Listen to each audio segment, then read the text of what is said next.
Maybe you'll laugh when I tell you. Or write off the fairy tale. It couldn't happen. How could it? This is the story of the podcast. And it's true. Every word of it. Now, before we go any further, the following story may contain language not suitable for younger wolves. Listeners' discretion is advised. Also, there will definitely be spoilers for all stories being discussed, so be on your guard. And lastly, the pains and stress are those the end of the digital and not the talk as a whole. That was very good, Ollie. Great narration, young man. So, how should we end this?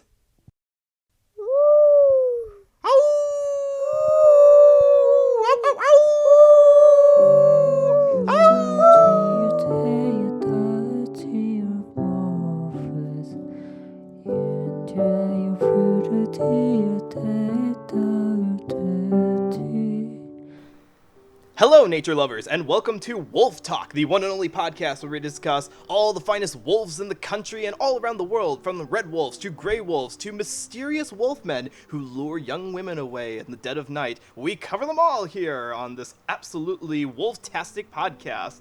Joining me for today's discussion are my two wolf children themselves. Say hello to Megan. Hey guys, did you know Sakurai put wolf in the new Super Smash Brothers? Everyone's in the new Secret Smash Brothers. Except Waluigi! Womp womp. Where he belongs. Wah! And I also have my wolf son, Amon! I don't have a joke other than I'm very hairy, because I have a beard. You make me jealous. I've been trying to grow a beard. I tried to grow a beard out, and I couldn't. And I looked at your picture, and I'm like, why even bother? Yeah, I really fucking lucked out. I have a regular facial hair. Amon looks like he could literally kick down a door in the flannel shirt and build you a cabin. It's true. He probably could. And he fueled entirely on bacon and syrup. Mm. And I am Wolf Daddy Noah Clue, and because I'm the only one who went through the process of procreating on this podcast. We're such a dignified show, aren't we? Oh, it's gonna bring out the best in all of us. We're howling. I can't even make a. I'm just barking at puns. Barking up the wrong tree. No, we're supposed to save those jokes for later in the episode. I guess I'll be our Andrew for the night. Oh no, never go full Andrew. Don't do it. Friends don't let friends go full Andrew. I respect you too much for that. I respect your privacy, but I'm asserting myself as your father by not letting you go, Andrew, anyway. Right. So, in case you couldn't tell from the title or from our wolf discussion, it is now summer at the movies, and we are the second episode, I believe, actually, and we are going into the realms of one of the most well-renowned anime films from the last decade. Yes, we are going back into the realms of Mamoru Hosoda and discussing his hit movie Wolf Children, or Akame Kodomo no Ame to Yuki. Basically, when you sit down, you get a group of weeaboos together, you say, hey, what's your favorite Hosoda movie? If someone doesn't answer Summer Wars, they're probably answering with this. Now, Megan, that's not entirely true. I believe that you actually get to be the exception to that rule. Is that right? Yeah, because I'm the only person who says The Boy and the Beast without a hint of irony. We already discussed that one, but we may bring that up again, actually, and I think it's actually a good point to talk about that, because everyone does seem to have their favorite Mamoru Hosoda films. Some people like Wolf Children, some people like Summer Wars, some people like The Girl Who Left Through Time, and there's that one person who likes that One Piece movie that we never got. Or our war game. Oh, and the cool people all chime in and say, like, Digimon's the best movie. I mean, the original version is not the crazy version we got in America with that, what was it, Angela Anaconda shorts? Yeah, the one that decided to splice up 3 days. We're getting way off track here. We're let's not derail into Digimon for this episode, because yes, this is actually this is one of the films that really got a lot of people focusing on Mamoru Hosoda, because I should probably give a premise to this. Wolf Children is a story about a young college student named Hana, who in her year in college, she actually meets a young man who turns out to be a wolf man. He is part of this mythical race that can pass off as human in regular life, but can turn into a wolf as well. And through their relationship, they actually have 2 children together, Ame and Yuki. Ame is the younger son, who is called Ame because he was born in the rain, and Yuki is the daughter who was born in the snow. Unfortunately, circumstances separate Wolf Daddy and Wolf Mommy, and she has to raise these 2 children all by herself, and that leads to a lot of heartbreak, a lot of confusion, and a whole lot of howling. And a lot of people getting a sexual awakening. We're gonna hold off on that. Never said why. I'm trying to keep this classy here. This is renowned for being a sweet, wholesome family film. That's right. I will keep my lewdness to one section. And in that, I will let you off your leash for that one entirely. Oh boy, did you go to Gigi's house before this episode? Well, truth be told, I actually escaped from her house. Don't tell her where I am. Your secret's safe with me. You are totally not at, I'm not hiding in Florida's bunkers, just hiding away from the crazy Chicago women. Water. We don't have basements. There's water under this ground. This is a true fact, Noah. I'm not hiding with the alligators. Noah Clue is just like what happened to Noah. I don't know, but sometimes I hear the alligators speaking about old animation. So, we're talking about this movie. Now, to bring this up, this was dubbed into English by Funimation. And so, tonight, me and my wolf children are going to be discussing the dub. We're going to talk about the direction, the writing, and the individual actors that put this masterpiece together. Are we all ready for this? Yes. Mm-hmm. Right. Now, before we dive into this, I guess I should, like I did for the Boy and the Beast episode, kind of talk about everyone's personal backstory with this. Amon, can you tell us a little bit about your experience with Wolf Children? Like when you first saw it or anything interesting about it? Oh yeah, I saw it. I saw it back when it was kind of making its way across American subtitles. I have a story related to that, but I'll save that till later. Okay. I think that wasn't my first experience with Hosoda. Obviously, like I saw the Digimon movie back in the day. I'd seen The Girl for Love Through Time, and it was going through the art house circuit up here. I saw Summer Wars, yada yada. I saw it in part because like I knew he was a director I enjoyed, and this movie had been getting good buzz at the time, and I liked it. And then later, I think I saw it in Japanese. Then obviously, then I think I saw the dub at a con with my girlfriend. Oh, okay. Yeah, that was fun. All right. And yeah, I know, right? Aren't we? We met an anime club. It's that true. Is adorable. It's that true. Really is. I just wandered in one day. Well, I mean, hey, as we've seen from this movie, that can lead somewhere. Speaking of meeting people in anime-related circles, how you doing, Megan? God damn it!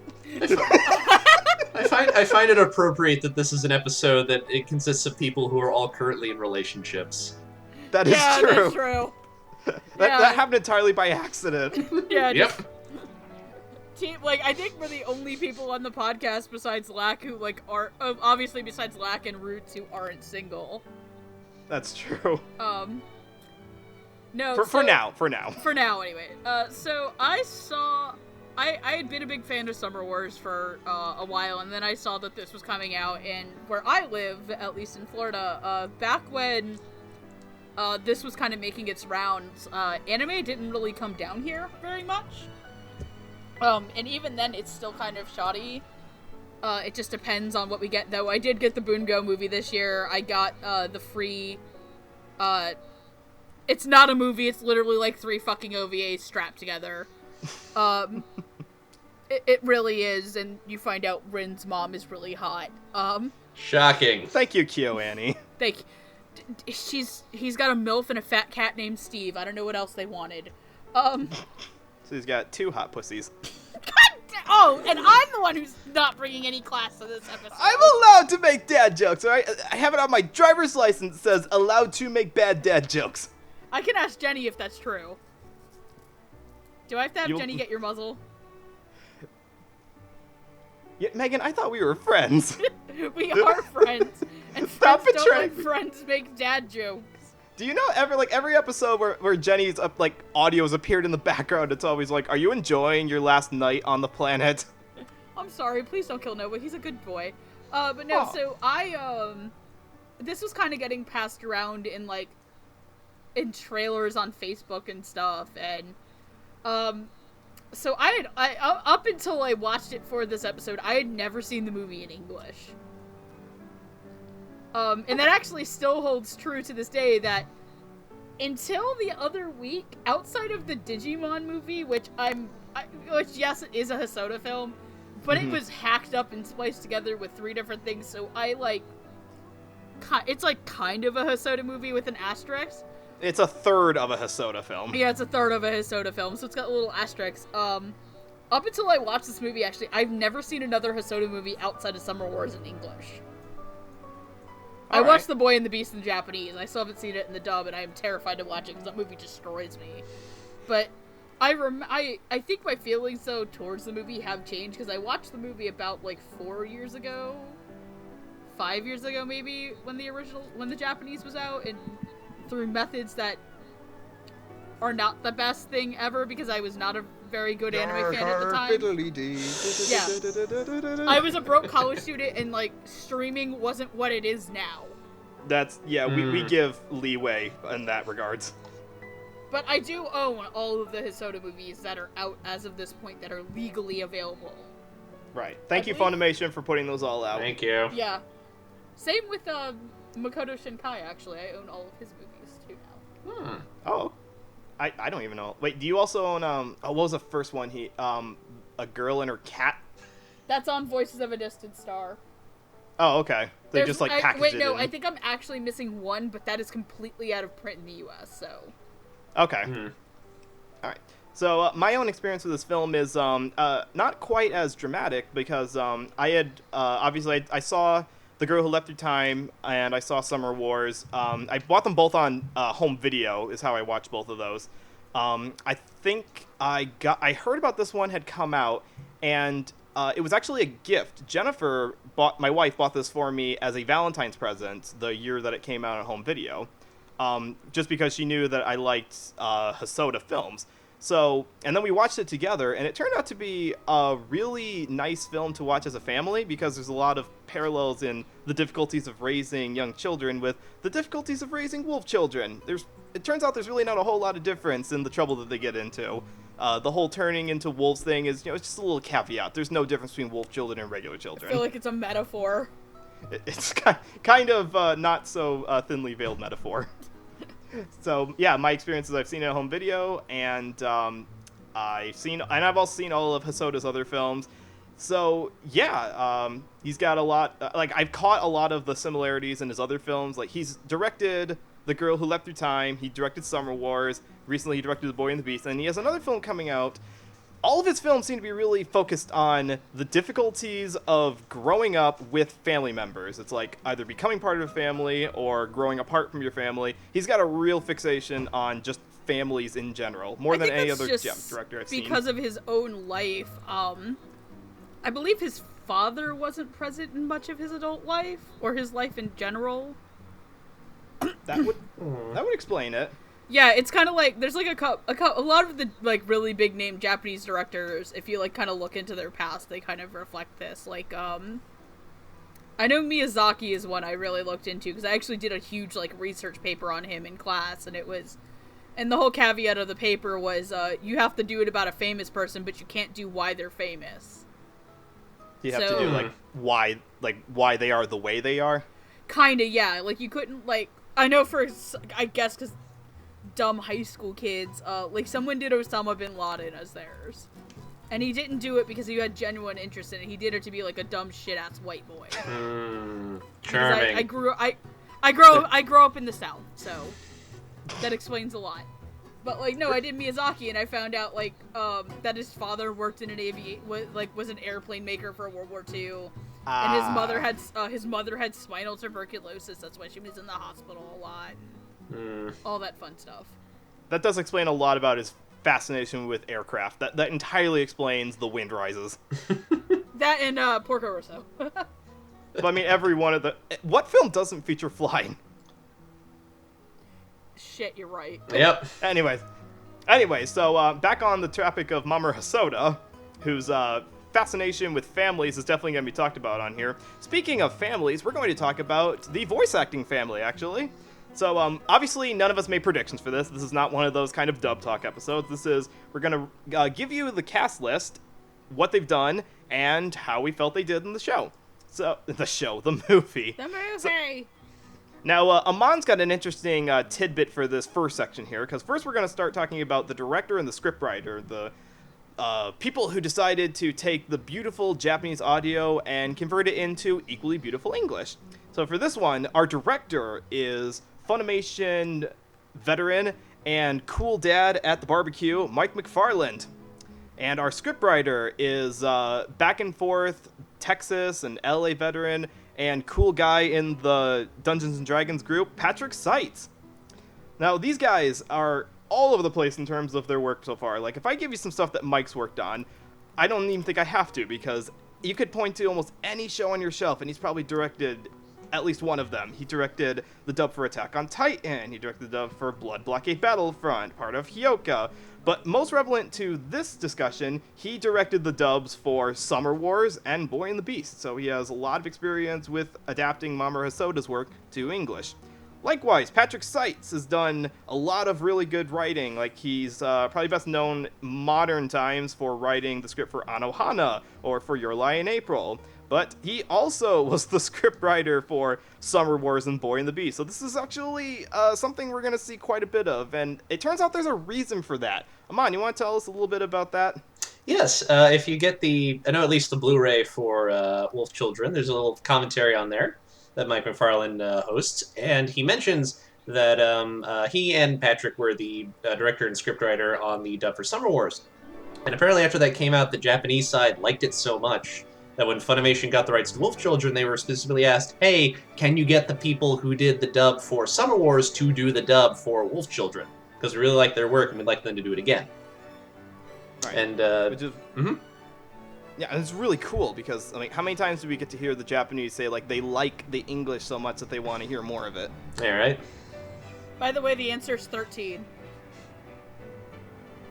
13? At least 13 things on my shelf are Mike McFarland work. Oh, there you go. So there you go. At least 13. I may be missing some because I can't remember the directors off the top of my head, but I for sure know 13 of them are. Wait, That no, 14. I forgot That's one. a skill. Like, look at this, people. Look at Megan here and aspire to be able to tell who an ADR director is off the top of your head. By the way, well. it's 14, actually. No, wait. 15, 16. I forgot about A lot. I forgot about Full Metal Alchemist for a second. Just say a lot. I totally forgot I had FMA on my shelf. So how did you like their work on this movie in particular? Oh god, I guess I'll go first because I'm already running my mouth. And I think I've accidentally killed Amon. I'm alright. He didn't drown in the river yet. Too soon. We're classy. If I'm not Andrew, and you're not Andrew, and he's not Andrew, who's classying this Spartan? I'm gonna keep that in the final mix just so You that you can let better. that linger. Anyways. For silence. No, so like I said, I'm not super familiar with the works of Hosoda dubs, except for Summer Wars, Right. which is, to date, probably one of the best dubs I think Funimation's ever done for a feature film. Summer Wars has a lot of, just is beautifully crafted as a dub. And this also goes to this. And it's such a please do not laugh at the turn of phrase I'm about to use. Mm-hmm. Make no promises, but okay. This is a different animal from Summer Wars. That gets a modest slow clap. In that Summer Wars is a movie that is very loud and energetic and upbeat with very little pockets of quiet.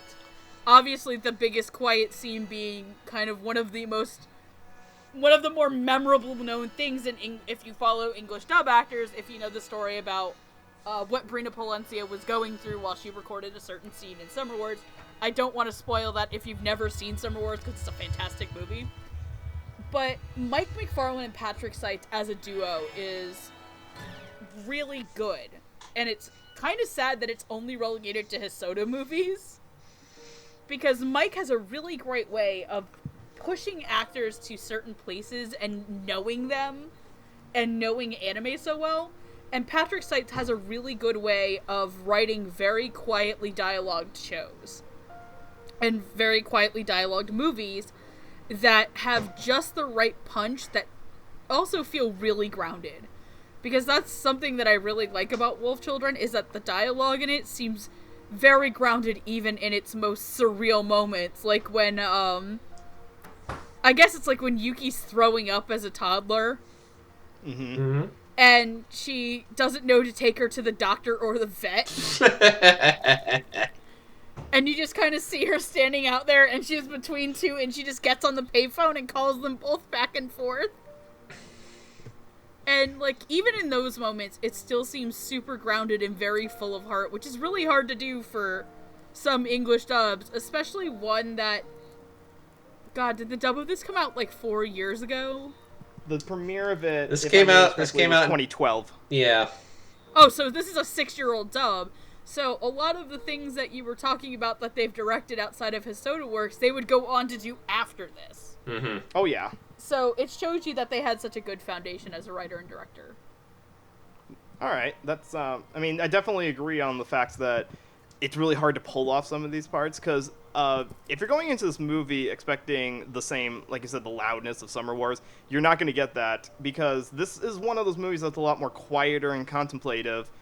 And it's really hard to think, like, how would you translate that into English, because you don't have as much dialogue to work with. But Patrick does really well, because he like punctuates the scenes with like mellow meditation, like characters are kind of speaking what they're thinking, or they're kind of pouring their hearts out to each other. But he also gets like the everyday chatter portion of it right too. There's scenes where there's 4 or 5 characters kind of just bantering back and forth with each other, and it sounds really natural. Like scenes where the characters are out in the farming community, because they move out to the farm or to the what they call the boonies at one point, and a lot of the farm characters just kind of banter back and forth with each other, and it sounds really natural. So props on Patrick for doing that. And Mike's whole direction on this was that he does not overflood the actors with lots of like breath sounds or lots of unnecessary direction to like fill in the quiet parts. He understands the parts where you're supposed to let the scenery speak for itself, let the beautiful music speak for itself.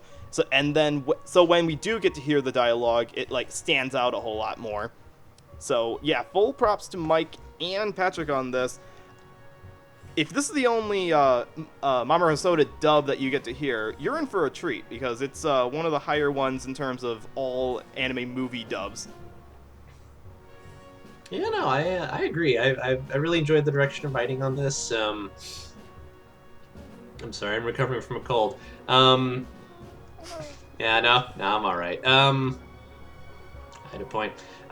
Something this dub reminds me of is I like how sort of almost naturalistic it feels. Like you get anime dubs that like, to a certain extent, kind of draw attention to themselves. They're an anime dub, you know, they have that style about them. And I like the way that this plays in much more low-key. It feels much more... Like, I feel like you could put this on in the background, and if you're not watching it, you might assume this is like a live-action drama of some sort.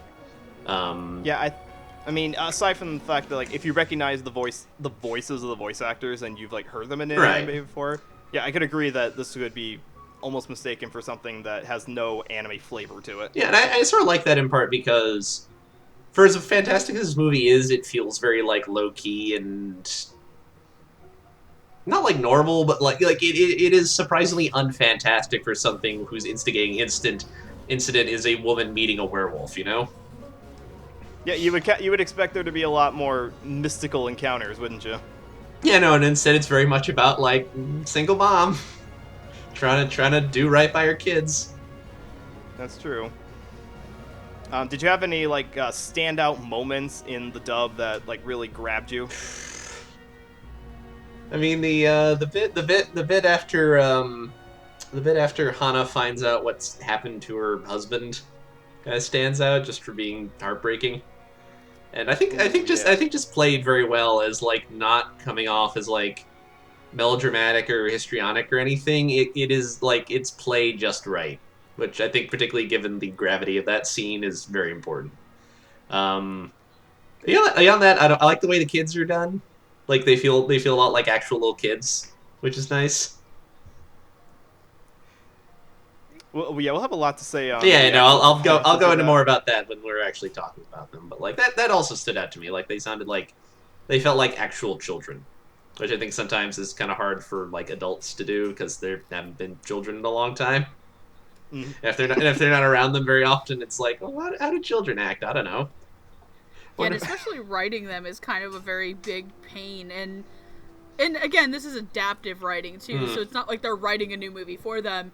Mm-hmm. And I feel like this as a movie is probably one of the few anime that actually gets children right, because I feel like anime as a general has these very strange views of children in that they're either precious angels or like Satan themselves. Mm-hmm. I mean, like, look at series like, as much as I enjoy Usagi Drops anime, not the manga. Never the manga. What manga? There's no manga. It was just a regular series with a couple of OVAs. Yeah, but like as much as I enjoy things like that and things like Sweetness and Lightning, like even then the children written in that are 100% very like grounded and stuff, and as they are kind of in the Wolf Children, even though these are children that turn into little mongrels and chew up your furniture. That is not... I'm telling you, that's not a wolf-specific thing. There are claw marks and bite marks on the furniture in my house that did not come from wolves. Man, no, I didn't know you liked wood that much. I'm not helping, I know. Giving them way too much credit. But no. Yeah, go ahead. Yeah, so I really liked how Patrick did that, and then also the thing with Amon bringing up the melodramatic things. This isn't an anime movie that calls for that, because there are some anime that call for like stuff to be very, very like opaque, fakey melodrama. Mm-hmm. Like I've watched enough shoujo to know that. Yeah, that kind of swings back around to what Amon was saying with this doesn't feel like it was written or directed to be an anime so much, because, yeah, it doesn't do that shoujo melodramatic thing. Like, it's probably best exemplified in the crying scenes, which full props on the direction as well, because there's the kind of crying that is, it's just kind of weepy, and then there's realistic crying, which is unrestrained, it's ugly, like you can see the snot rolling down, and you can hear in the voice that something is so wrong that it makes you sad as well. They had a couple of really big moments of that in this movie, and Mike directed it just in the right way that it matches the emotional beat they're going for.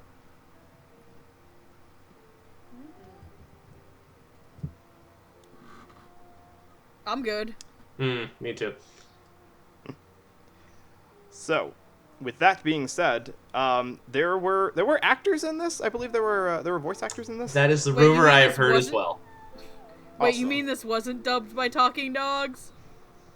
Well, it was, but unfortunately, the concept of a movie starring talking dogs would not be patented until this year with the movie Isle of Dogs, which, by the way, you all should go see.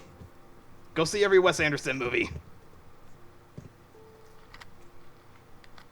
Anyways, so we're going to talk about, obviously we're going to talk about the main characters in a bit. This movie is actually a little easier for us to talk about because there aren't a whole lot of characters worth talking about. So we're going to cross off a couple of the side characters just off the bat here. I mean, it's a 2-hour movie, so you don't have room for a whole lot of characters, but these two do stand out quite a bit. We're going to talk about Shohei Fuji, who is a teen who becomes a contemporary of Yuki in the last third of the movie.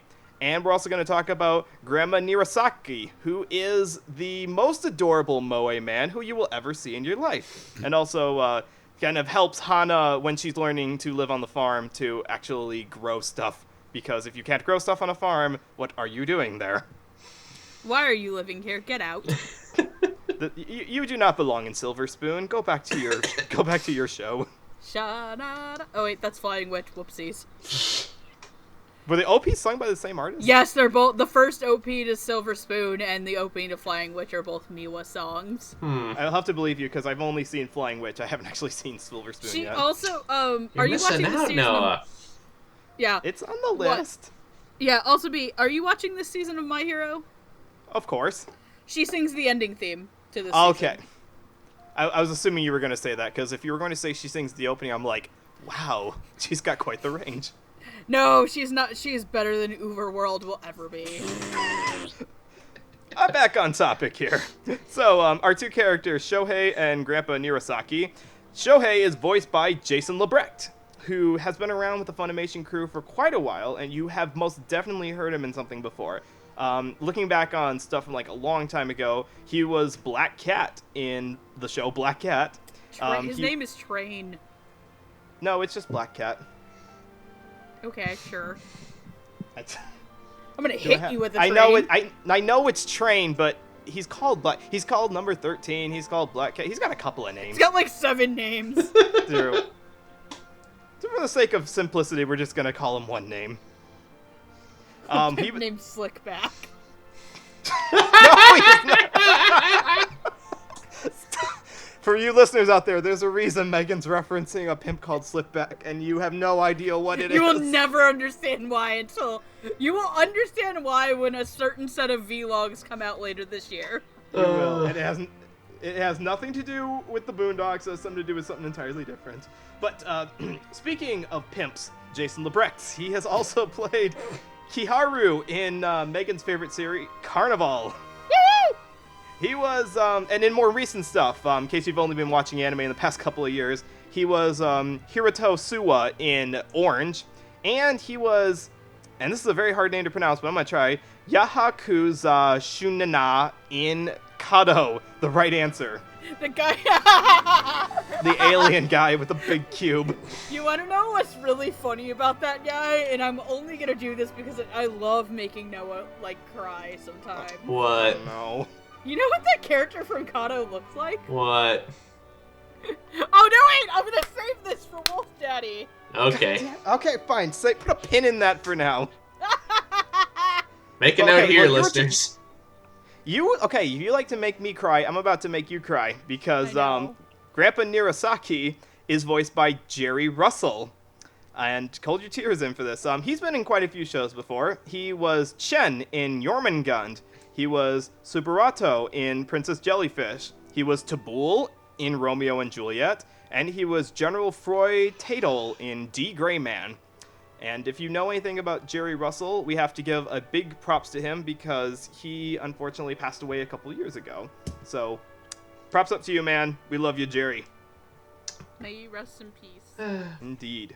I believe if you watch all the way through the credits of the movie, once they get through the English dub cast, they did dedicate the dub in his memory. It's true. So, speaking of dedication, Amon, these two characters, both Shohei and Nirasaki, do they make any impression for the parts that they're in? Yeah, no, yeah, I enjoyed both of these characters. I liked Jason as Shohei. I found Sir Shohei kind of fun just because he's... I find him, like, entertainingly sporty, I guess. Like, he's this very, like... Not like he's this very, like, athletic guy, but he's not, like, you know, he's not sort of an obnoxious meathead. He spends his whole time trying to get to know Yuki just because it seems like, hey, you seem cool, how come you never want to talk? Like, I just want to hang out. What gives? It is a hard and fast rule for men that we want what we can't have, and he can't have Yuki, and that drives him crazy. But I sort of liked how he has this very, like, friendly, energetic side to him, but there's also there's a fair amount of the movie that kind of requires him to, like, slow down a little and be a little more reserved, a little quieter. Mm-hmm. And I did like that. He's not in the movie for very much, obviously. He's only gets introduced in, like, the last third or so. But I liked him when I was on screen. However, I really liked Jerry Russell as Grandpa Nirasaki, I'm a sucker for grouchy old men. Because I'm on the slow road to being one anyways, so... It's my people. Dude, you're like 16. Come on. I am almost 30, dude. I am 16, going on 60. But, I want to see that movie. The kid goes from, like, being some, like, hot young Hollywood actor to, like, turning into Bill Murray or some shit. Oh my god, that'd be like the remake of Big that we never got. It's reverse. That was Tom Hanks. It was, I know, but still, like, I would be fine with turning into Bill Murray when I get older. Yeah, I like Nirasaki. I like kind of grumpy old men with a soft spot who are actually, you know, kind of sweet, soft-spoken people when they're not being grumpy. And I liked what Jerry did. He sounded very quintessentially like that guy who, like, has been around and has no tolerance for your ill-conceived attempts at farming. But he's also going to help you because he doesn't actually want you to, like, struggle. He wants you to do well because he's not actually a jerk. He likes you. Yeah, he likes you. It's like, here, have some potatoes. Grow potatoes. That way, grow a lot of potatoes. That way, when other people's crops don't do so well, they'll have food because you can get potatoes and get other things instead, like giant radishes. Also, B, if you grow a lot of potatoes, watch out for that strange brown-haired girl with the military freak. She likes them. Yep. The military fetish, she'll steal them. Is that a freaking Attack on Titan reference? Hell What yeah, else it would is. it be? I know, there's shows I haven't seen before. You could be referencing anything for all I know. I mean, it could have been a motherfucking JoJo's reference. No, I'm putting a stop on JoJo's references for this episode. Fine.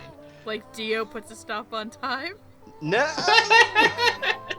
You know what? Grumpy old men, go ahead, have your JoJo's reference. Oh my god.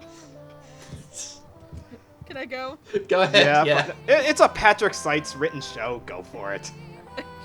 It'd be a different movie if Dio just showed up in the middle of it. Oh boy. You thought it was Dio Wolf Brando Daddy. just... But it was I, Dio. Dio! This movie would be a lot... Part 8 of JoJo's Bizarre Adventure. It's very strange. Dio's just a farmer now. We got way off track here. Anyway, back on track. No, so I'm going to talk about Jerry Russell versus Grandpa Nirasaki because I need to eat some words in regards to Shohei. Gosh, I really love Jerry Russell as Grandpa Nirasaki because he is gruff and old and done with your shit, but he's also very maternal and fatherly, and one of the scenes that sticks out in the movie for me, actually, is when he and Hana are talking about how she's failed to grow stuff. And she's smiling, and he's like, would you just knock that smile off your face? You could wipe that fucking dumbass smile off Smile your off your rosy face. fucking face. Jeez. Then he could give me a fucking potato. No. A fucking sweet potato, a fucking russet potato, a fucking yellow potato, 4 fucking spuds and a seat. It's the most fucks I've ever heard Noah put together. Lord of the fucking Rings, the Fellowship of the fucking Rings. Hobbits like fucking potatoes. Future Noah, edit this part out. Keep the potato thing in there, though. Anyways. Back on track. So no, I genuinely enjoyed him. And one of my other actual favorite lines in the movie is, I guess he's around and Ame's not at school, and he goes, Thomas Edison didn't go to school, he dropped out in the 5th grade. If it worked for him and it worked for me, it can work for Ame. Like, it's just like, wait, what? See, now that's like a really good use of the adaptive script, because that could have come off as like unintentionally like Hilarious. I mean, yeah, like it's serious, but it's also kind of a little bit of levity. Like it's the right level that we needed at that moment. Yeah, and I think too that what really helps is Jerry Russell's delivery of it, in that he is very much still, he does not change his inflection Absolutely. for how he talks to anybody when he says that. And everyone just kind of looks at him like, wait, what? You see, kids, you cut school and you too could be a money moocher who rips off Tesla's ideas for your own profit. Or you can be a wolf man. You can be a man at the age of 10 and fuck all the bitches on the mountain. We'll get to that. We'll get there. But, oh boy, I need to eat some words. So if you've watched our Cardcaptor Sakura the Clear Card episode, you will hear that I do not believe that Jason Lebrecht is good at playing teenagers. I am wrong.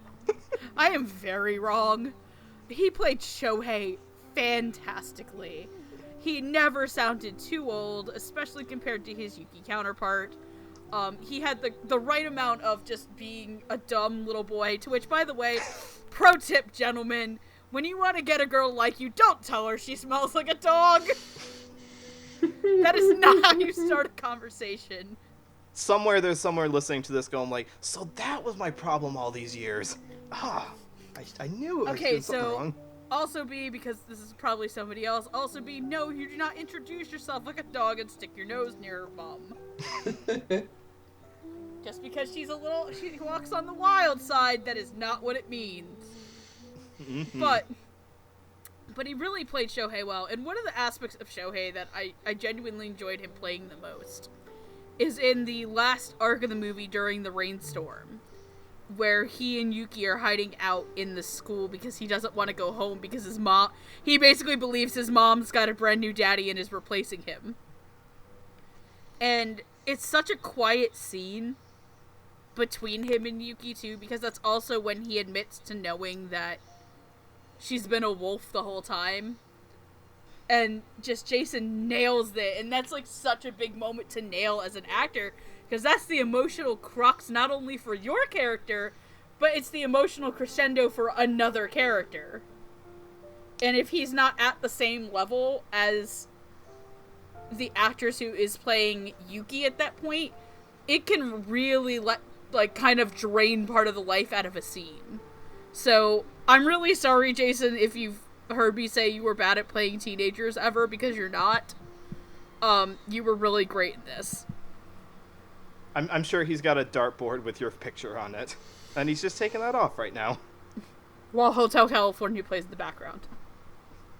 So, I'm actually going to counter that a little bit, because I have a mixed relationship with Jason's performances, especially as teenagers, because it's not that his timbre doesn't sound right. He sounds okay. Like, he's on the okay side of clearly adults trying to play kids in this movie. We'll talk about a different adult playing a kid in a later role.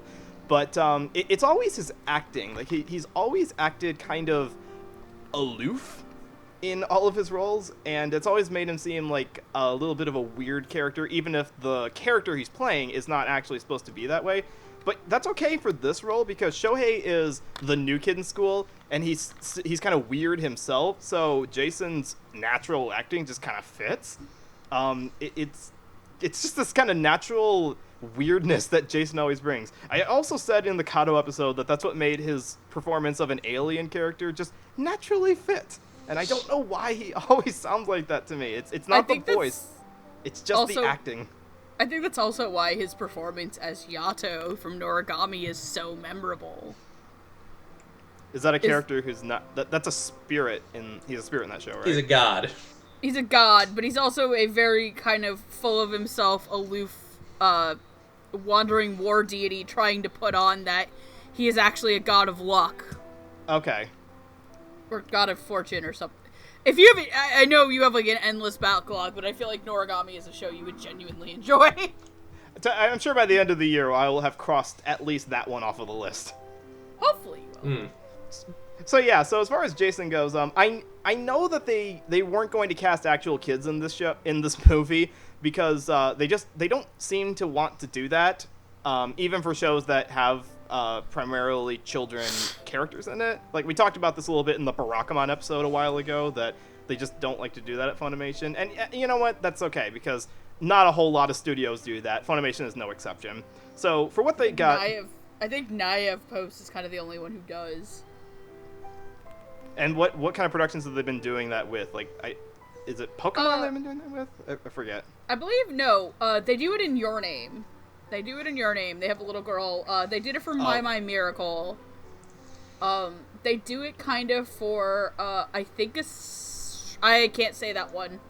Yeah, we'll hold off on that one. I can't say... One mystery show. Well, no, mystery movie.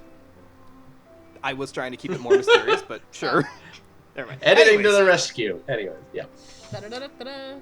So yeah, for casting adults for children, Jason did this one really well. I think he just naturally fits into it just because he naturally sounds like a weirdo. And I mean that in a high compliment. I mean, there's a high compliment, Jason.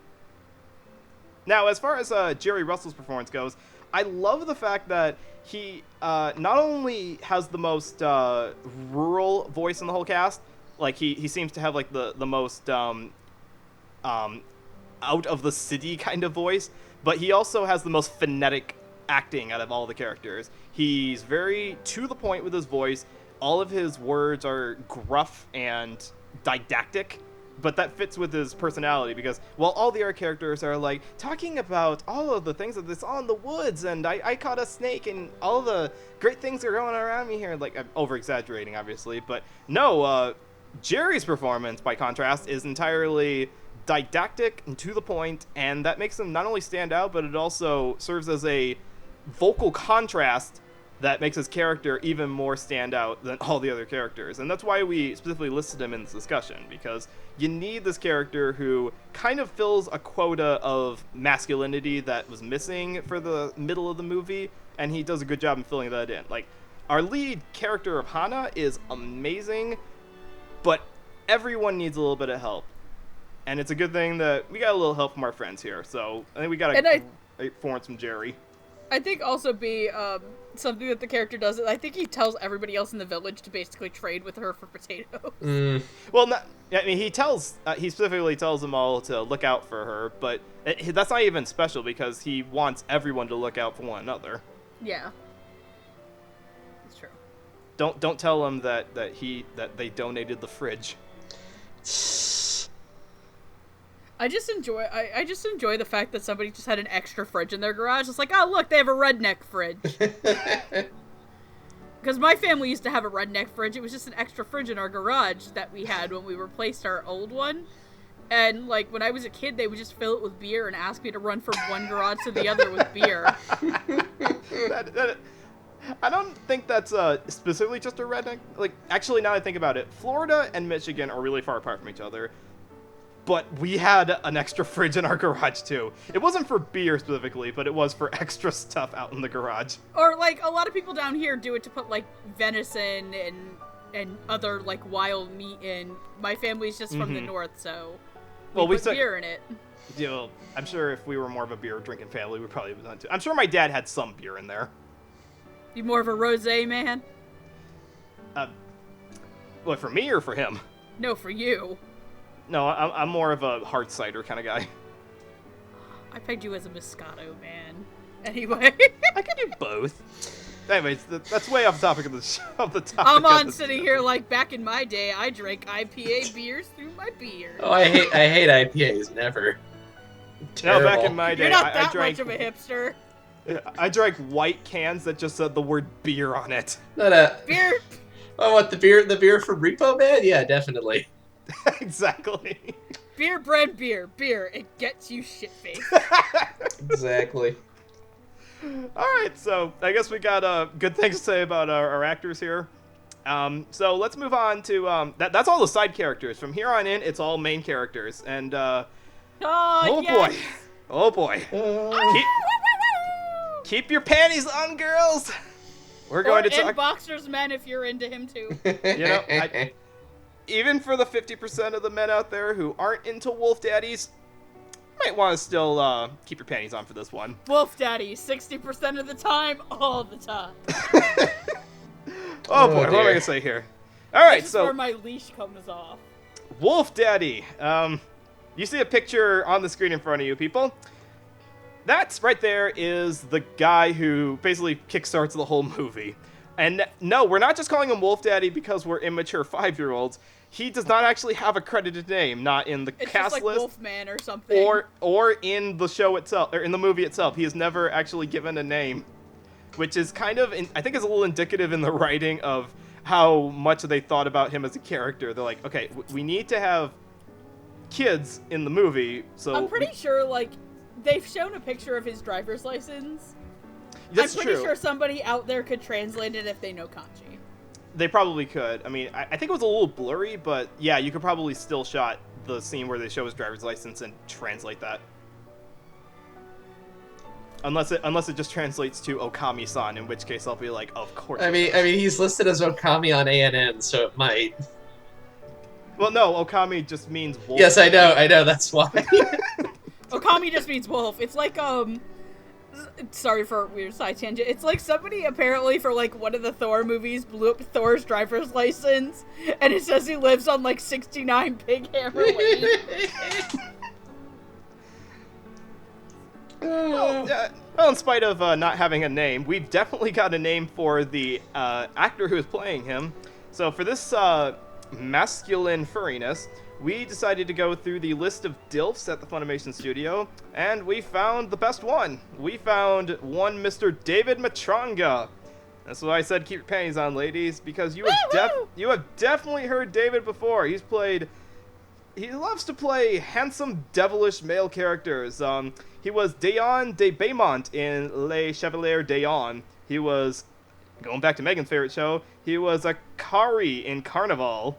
He is, you want to talk about manly characters, he's Luke in Garo Vanishing Line. That drops some panties. Mm-hmm. And to round it out for the normies out there, because we have to list at least one character he played that was a father, he was Tomoya in the Clanad series, both the series and the movie. Second best dad in the show, only behind Nagisa's dad. That is who true. is one of the greatest anime fathers of all time. I can't disagree with you there. Dad, I'm pregnant! What?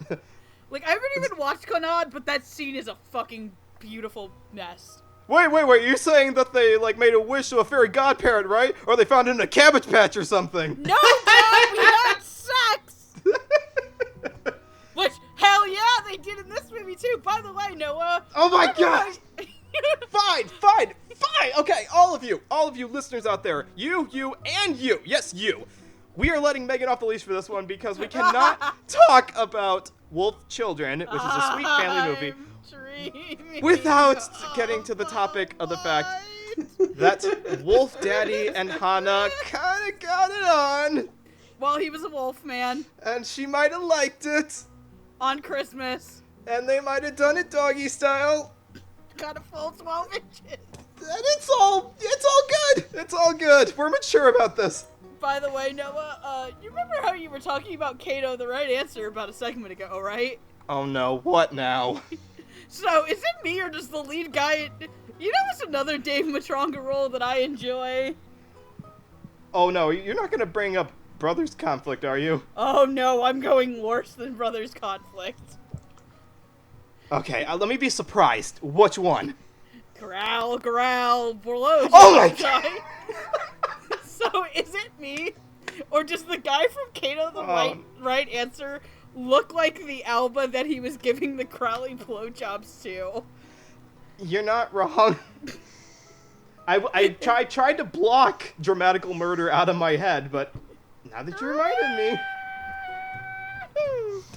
Oh, no, I guess I'll talk about it while Noah's dying and trying to purge his brain of that image. Megan, you... God, it's such a shame that this there's a spoiler alert on this. It's a shame this character dies as early as he does in the movie. Because he dies, like, I think in, like, the first half hour. Yeah. Yeah. Once Ame has been conceived, it's like, well, we don't need him anymore. Well, no, once Ame's been born. He dies when he's born. You're right, I'm sorry. It's like, a few months later, my brother was born, jump cut to, it's raining outside, and, hey, where's Daddy? And she finds his wallet in a bag, and she eventually finds his corpse as a wolf in the river. And they obviously, Hana can't say, like, that's my husband, because then people are gonna be like, bitch, what? Excuse me, lady? Child Protective Service be like, okay, we have a place for you. We have a place for you and your kids. But he kind of gets unceremoniously put into a dumpster and grinded into trash. Yeah. Okay, but... So what does that say about David's performance, though? That it's a shame that it's not in the movie more, because it was very well done. It's very that's one of the things that I'm very appreciative that they didn't do, is make him have, like, a low, raspy voice. Yeah. Is that he just sounded like a normal dude that turns into a wolf that makes some people happy in more ways than one. And just... It is also kind of sad because, like, a lot of the time that you see them spending together is in this montage without any dialogue. Mm-hmm. And it's such a good performance just for the little that's there. And that's really hard to do for some people. Like, a lot of, especially, you're already in a movie which has a very closed character arc to it, and now you're even put into a smaller, like, character arc, too. And also, one of my favorite things is at the very end of the movie where Hana sees him after she's been knocked the fuck out. Mm-hmm. And he says, "It's okay, he's where he needs to be. I've been watching over you all this whole time." Like a wolfy Mufasa. It's a little cheesy, but it's a magical realism movie, so yeah, you kind of buy it. I mean, if you're looking for a realistic depiction of death, you came to the wrong movie. I wasn't looking for that. I was just like, okay, my problem is that if I see magical realism, I have to overthink the details of it. Think of it less as magical realism as more of a fairy tale. Urban fantasy. Yeah, I find that helps. Yeah, okay, or yeah, urban fantasy is a better way to describe this. Now, Amon, did you also thoughts on Dave? I mean, I like David for much the same reason that Megan did. Like, I thought he was good. He did not feel like the stereotypical voice you would give like a werewolf, which is what he basically is. What's the stereotypical werewolf voice? Growly. Hey, yeah, that. Like, it's like, okay, he's big and burly and he's a wolf. So he sounds like what a wolf would probably sound like if a wolf could talk. Mm-hmm. Yeah, no, like, it was just a nice performance. And he wasn't in there very much, but I thought he just brought the right quality to this character who's like, you know, even like in the beginning when he's like kind of very deliberately avoiding talking to Hana, he's still like, oh no, a small child fell over. I shall go help him up. Because I'm a nice guy. That's how you know he's a nice guy. Yeah, it's that's kind of his defining character moment. Is like he's just like, oh, you fell over. Here you go. Goodbye, small child. Don't trip again. At first you're like, it was either that or it's like, is he gonna eat him?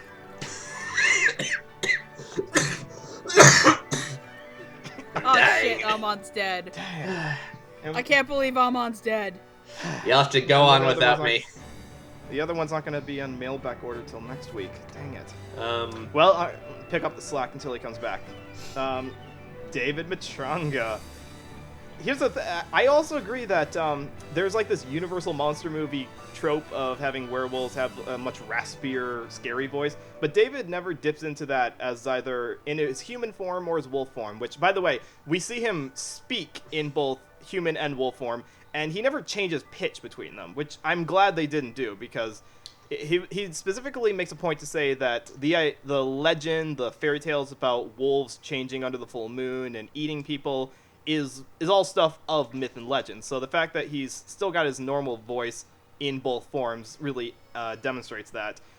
Also, his character design as a human is really kind of normal. Like, it's ragged, but he doesn't look scary at all. So they give him a voice that's a little gruffer than his character design, but it's just gruff enough without really conveying a sense of monsterness to it. Like, he sounds like a totally chill hipster dude.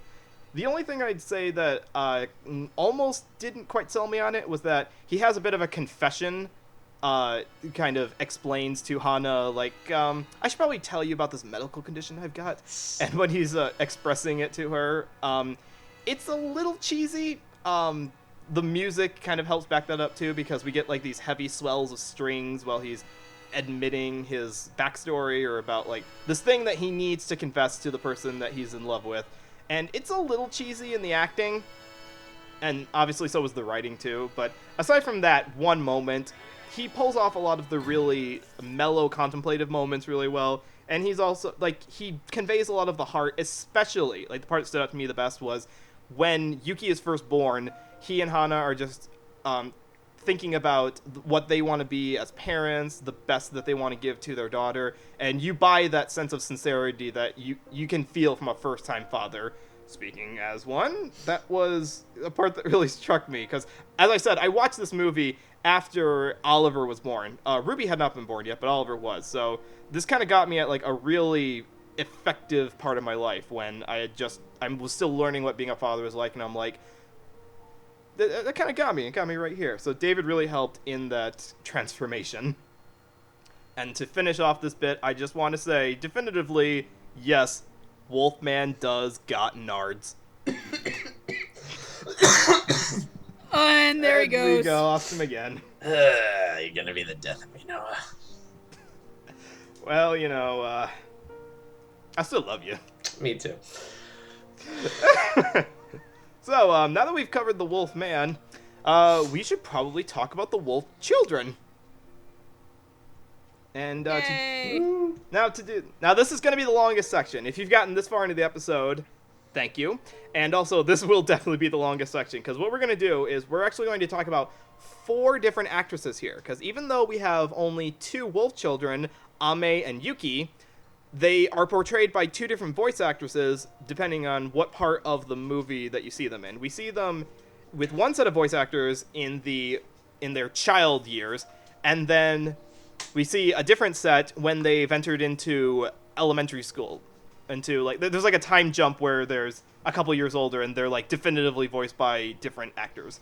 So let us cover them, shall we? Let's knock that out of the way.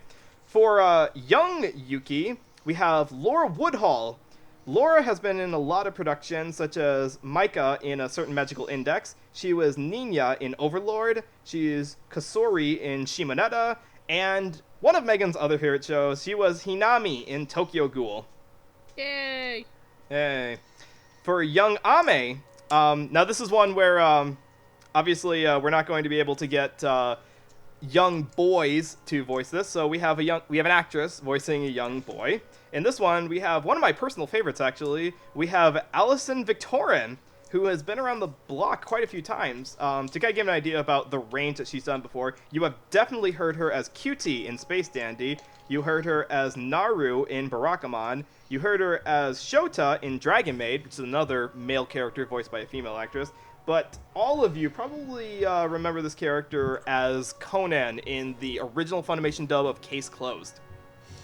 Now, let's jump ahead a few years, because now we're going to get into the teen versions of these characters. Teen Yuki, and also the one who does a lot of the narration for the movie, so she's actually the first voice that we hear, is played by the wonderful Jade Saxton, who you all know, so I don't have to list her credits, but I will, son of them.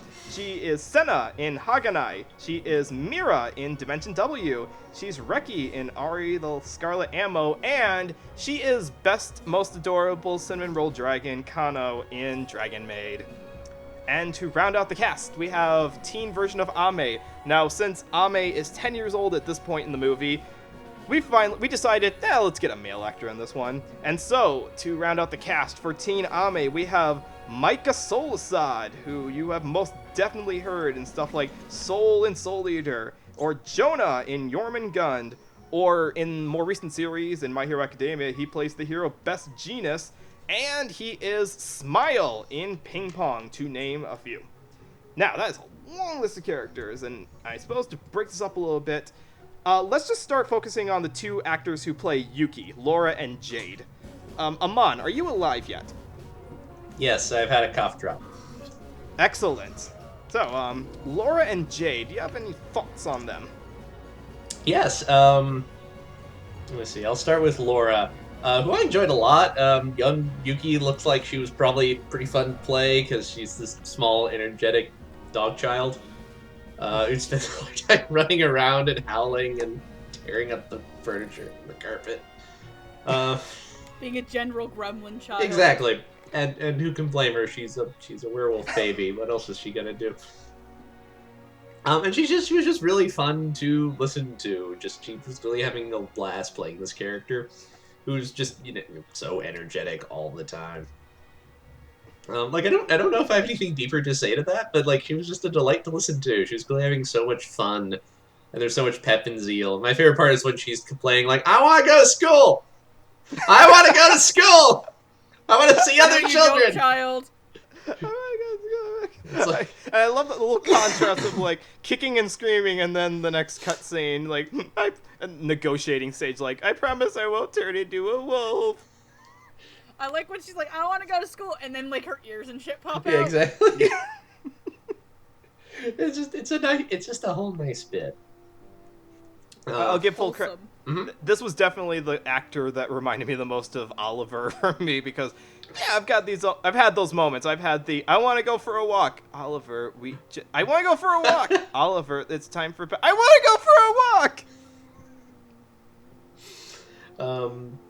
Yeah, I enjoy Laura. I enjoy Laura Watt, and I like Jad. I like Jade as well. I would say I think she probably had one of the tougher roles just because she has to be like the on and off narrator for most of the movie, and then also like play a character who has, or at least concludes an arc.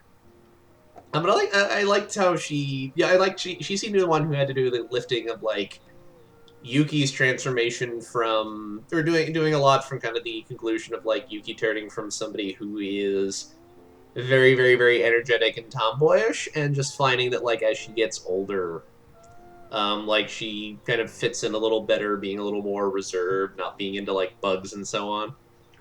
And then also ending, coming into this sort of relationship with Sohei, where like, you know, she finds him annoying, but not so, you know, she ends up feeling kind of guilty and she injures him, but that ends up becoming this friendship, sort of. Blossoming romance. Yeah, exactly. And just, you know, it all culminates in this scene where, like, you know, she reveals, like, you know, yes, you know, she reveals that she's a wolf. He admits, like, yes, you know, I knew all along, and it's okay. And it's just, it's a nice little bit, I thought. She just kind of brought this nice sort of gentleness to the character. Like, you could still see the energetic child that this person came from, but also, like, the ways that she's kind of matured and changed in the years since then. That's a good comparison. The idea that you can see the bits of Jade that were influenced by Laura, like especially in the scenes where the teen versions of Yuki and Ami are having like this kind of fight with each other over going back to school, and Jade gets really into it and breaks that peaceful demeanor that she's been kind of masking up to that point. Just lets it out and then starts sobbing and crying. Yeah, and that's the part that got me the most, was like it's the most heartbreaking crying scene in the movie, because she's like you can see all these emotions about not knowing who exactly she wants to be, being on the road to wanting to be a human more than a wolf, but still having those lingering doubts in her. And I'll get no, that's go ahead. Yeah, the scene upsets me. It upsets you? Yeah, like, I have a lot to say about Ame and Yuki's character arcs, about things about it, and just how I particularly read the film, so... Okay, tell you what, let's talk about that after we're done talking about the actors. Yeah, I'll talk about that after I talk about the actors. Okay, alright. So, like I was saying, like, Jade, really good props on sounding like an 11-year-old girl, actually. Like, I know that's hard to do when you're not 11, but... Her the voice that she gives to Yuki is still like believable as an 11-year-old, even if the writing's a little more mature than a typical 11-year-old. But it's and also she's got like tons of pep and optimism throughout the whole thing, and I also like the fact that she kind of breaks up the difference between her narrator bits and the in-movie bits, because she gets a lot more phonetic when she's narrating the movie, and then when she's actually acting, like you can hear the difference in pitch when she's talking to characters, or when she's like contemplating with Sohei what they're going to do if they're trapped at school, which it's a silly conceit. Obviously someone's going to come back for them, but it's still like it's bearing a mentality that kind of gets into an 11-year-old who is at a crossroads of her life. And I've been saying all this about Jade because for Laura, I have all just the good things to say about that, and it's all wrapped up in how fussy and humorous she is. Laura is by far the funniest actor in the entire role. Like, Jerry is great. Laura just knocks it out of the park with every bit of oh my god, Skull! Screaming and the entire scene where they first move out to the countryside, and she's just like being like this childlike awesomeness about, I have no attention span, I'm gonna go look at everything. I love that so much. So yeah, so Laura and Jade, really good job on the very different parts of this character. I honestly would be totally fine if they decided to make a Wolf Children TV series where it's just Laura and like her adventures. Like there's like a side story of like she's got a new adventure every episode. We're just talking about Laura right now, right? Yeah, Laura and Jade. Yuki. Yeah, okay. just talking about Yuki. So yeah, I'll start with Laura, because Laura, God, she's so precious in this movie. Like, I want to go for a walk! I want to go for a walk right now! Mom! Dude, no! Like, I feel like she really encapsulates, like, what a weird little wild child is, because, like, I can feel my, like, I can kind of, like, very much see, like, stupid crap I used to do as a child. Mm-hmm. Kind of in that voice as, like, an angry little girl, an angry little tomboy girl, but I was also kind of an angry, anxious little tomboy girl, so Yeah. I had a lot of Ame mixed in there, too. But for me, one of my favorite things is, I guess it's when she's trying to convince the mom to let her go to school. And it's, around when they're, trading the food, and they're all like, I think they say, "Wow, Hana, none of the boars attacked your yard." And she's like, "Hi, everybody, I gotta pee!" And then she turns into a wolf and comes back around. So it's implied that, like, Ame or Yuki has been peeing around the crop. Yeah. And that's, like, my favorite small detail in the movie, and they just, like, don't overtly say it. But, like, the look on Hana's face when she puts 2 and 2 together. Mm-hmm. It's like, oh. But one of the things I really want to talk about with Kin, when you have child characters and adult characters played by 2 different actors, is that you need to always have somebody who can you can transition them into it and it be believable. And I think I mentioned this on the Legend of the Galactic Heroes episode, actually, that's another really good example of where they do that with young, but especially young Kirschites and young Reinhard. And they nailed it with Laura Woodhull, of all people, going into Jade Saxton. Because, and I thank you actually for bringing up, of all people, Hinami from Tokyo Ghoul, because she is a soft-spoken character. So it sells that Allison could match into, Laura could match into Jade, and Jade could draw from Laura. And Jade as narrator, I could actually, fun fact, I, for some dumb reason, thought Alexis Tipton played Yuki. And in the first 5 minutes of the movie, she starts kind of narrating, and I'm like, why is Alexis Tipton doing her best Jade Saxton impression? Oh, wait. That's just Jade Saxton. It's like, wow, that's a really good Jade Saxton impression. I am smart. I am so smart. SMRT. It's okay, Megan. It's alright.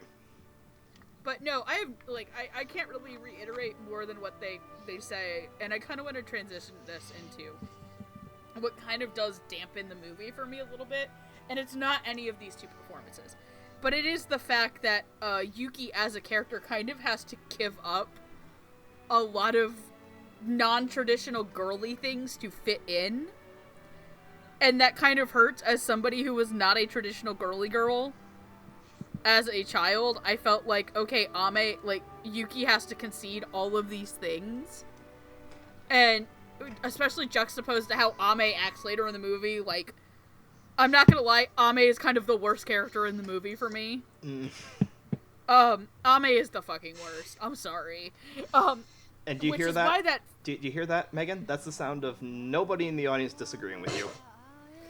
That's why the scene with the bathtub the scene where they fight and she ends up in the bathtub crying her eyes out hurts so much. Is because, like, for a lot of the movie, it portrays Ame and Yuki being very close. Yeah. And that's kind of what breaks them apart as a brother and sister. Also, the movie kind of, like, also painted that Ame's getting picked on for being wild, and that being wild doesn't get you any friends, and I was just like, okay, that's kind of bullshit. Well, actually, I'm going to disagree with you on that a little bit. We'll get to Ame in just a bit, but I don't think he was getting picked on because he was wild. I think he was getting picked on because he was more antisocial, because you see his first, like, day going to school. Oh yeah, he is kind of, like, always sitting away from people, and Yuki's always, like, shoving herself into conversation. Yeah, and as someone who was very easygoing with people, but also I understand how easy it is to be picked on because you're not as in tune with social. Like, it's not that you're not social; it's that you don't get other people all the time, and then that makes you seem weird to other people. That's something that Ame seemed to be going through quite a bit. He didn't fit in with anyone, and then that gave them leeway to pick on him, which in turn made him even less likely to get along with anyone, which is why he stopped going to school by third grade. Yeah, he like stops going to school at 3rd grade, and he learns from the fox and the mountains and stuff. But I guess, can we use that to transition into Yuki? I guess. Yeah, that's actually what I think. That's a or no, good... Ame anyway. Sorry, my bad. You're right. I'm sorry. Yeah. I guess I'll just start talking about Ame then myself. I would love to talk about Micah Solasad more in this, because this is probably this is actually something that not on a commentary for Wolf Children that I know, but actually for a Noragami commentary that I've watched, is that his character in... Did you give roles for Micah? Oh yeah, you did. Yeah. His character, Yukine, in Noragami is around the same age as Ame. And it pushes Micah's register very high. And he had specifically mentioned that not since Wolf Children had he had to push himself to that high of a register. And it kind of sucks because older Ame doesn't have that many lines. That's probably... Honestly, I think it's kind of for the best. I enjoyed the performance. It's not my favorite Micah performance. I'm not going to go out of my way to say that it is, and I love all Micah performances, even though he is one of my favorite voice actors.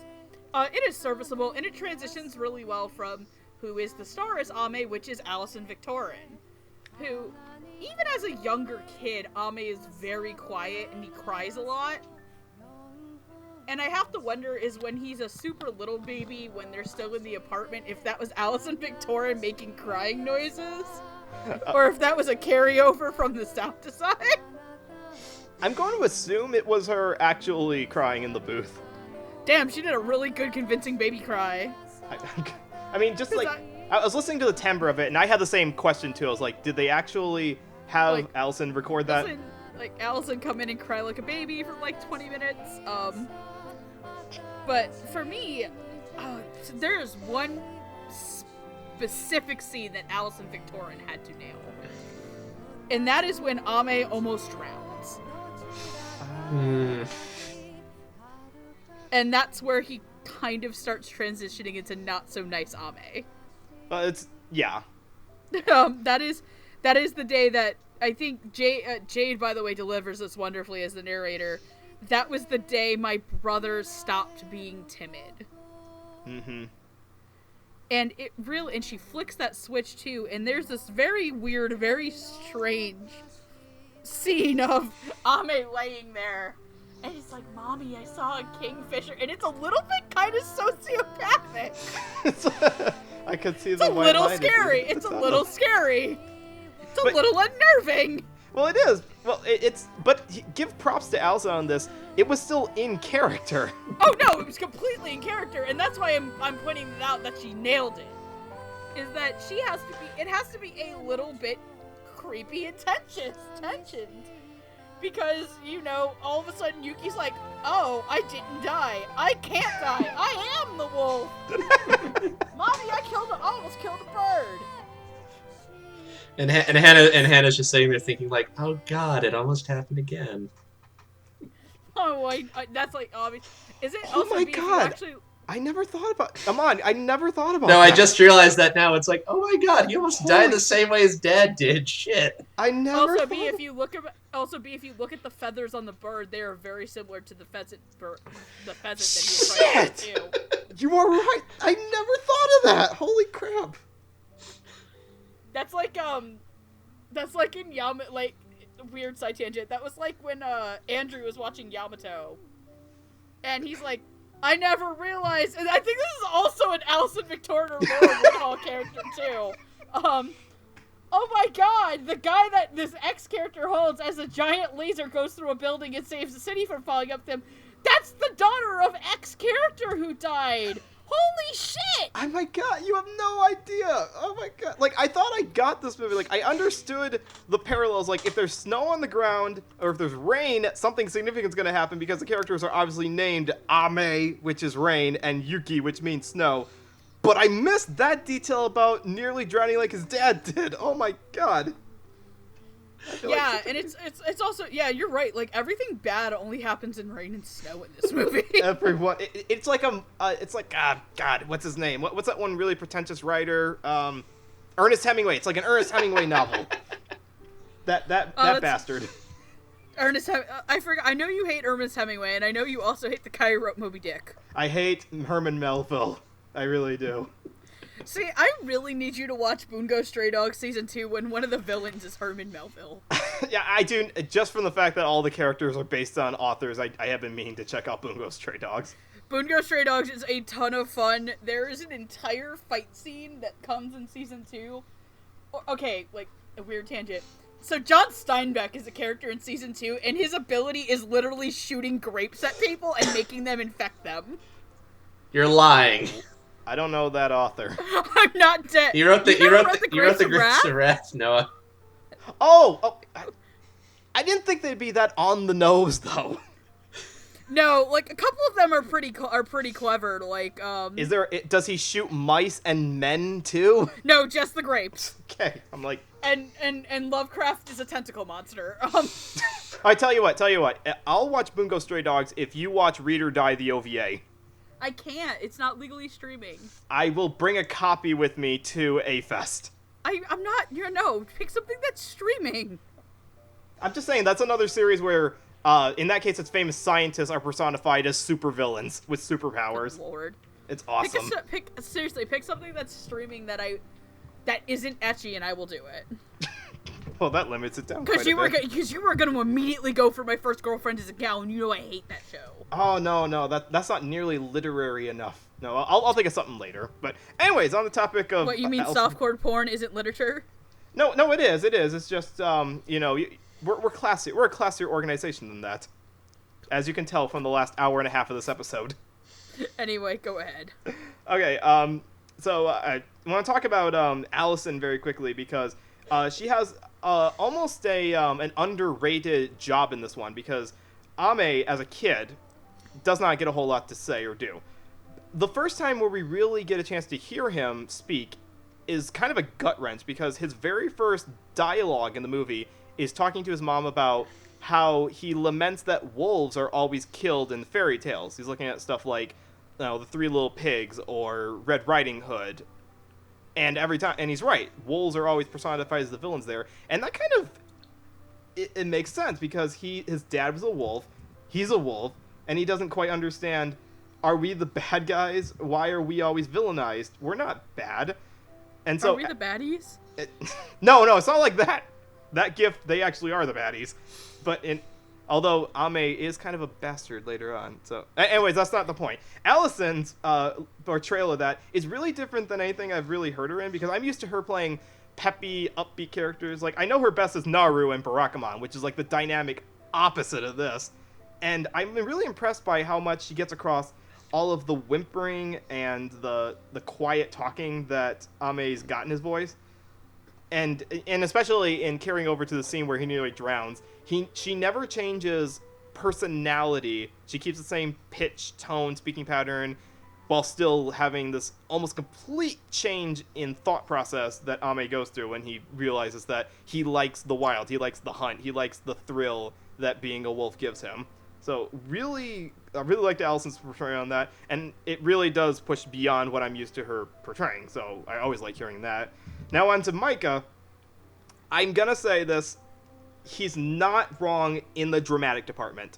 For the lines that he has, he gets the character. He gets the transition of young boy becoming young man and deciding that he would much rather live amongst the animals than amongst the humans.